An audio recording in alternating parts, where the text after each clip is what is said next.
Zara ce yar manzon Allah na fage ne a kaunarki, gani nan alƙasin naki zana zo ni kimin dafa'i, dan na yo begen aida ha shugaba na habibina, shi nake so a kullum dai har yake bani duk dafa'i. Wayyo umma wayyo nana kin wuce duk tunanina, sanki shine abin sona ke kadai ce a raina. Fadima ce wacce babu kamar ki cikin mataye, ga ado ga kyawun tsura duk suna nan a tare da ke, dole ne in zo in biki har gidan shugabana ne, ni anan ne zan yada zango ina ta yin beganki.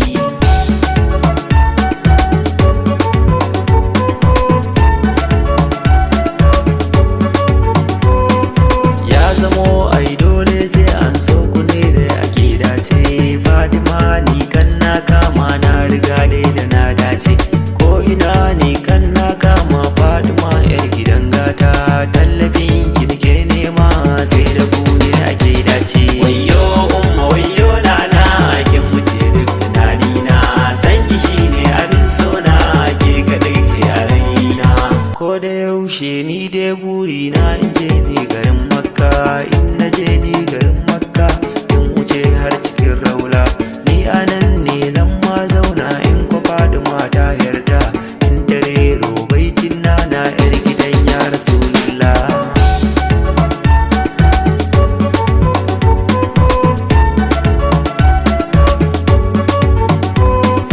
Ke kadai ce matar Ali shugaban mayakan manzo, wanda bai san ku bai san daha shi kadai ne ku aiwawa, ni akan soyayyar daha na riga dai da na zauce, hakan ta sa wasu in sun ganni za su ce ai da ni wawa. Wayyo umma wayyo nana kin wuce duk tunanina, sanki shine abin sona ke kadai ce a raina.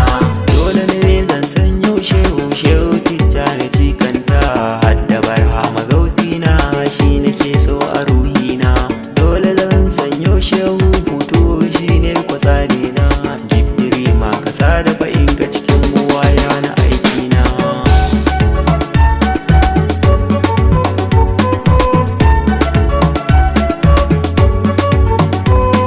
Ina bukatan ki karin sirri Fadima cikin waƙarki, fagen yabo daga na ɗau kalmi sa ya zamun cikin sauki, ya Fadima ganin wani bawa mai yawan so ga halinki, san bani ji ko gani ya Zara kan ko za a ɗaukuki. Wayyo umma wayyo nana kin wuce duk tunanina, sanki shine abin sona ke kadai ce a raina. Ya ƴan uwana ku zo ku tafa Fadima ta cikar aike, inna duk babu ke bada cutukan mu kwakin warke, to bisalam ta saliman ya Allah gurin ya Rasulullah, alƙasin dan hajiya na ku na Gombe sai wata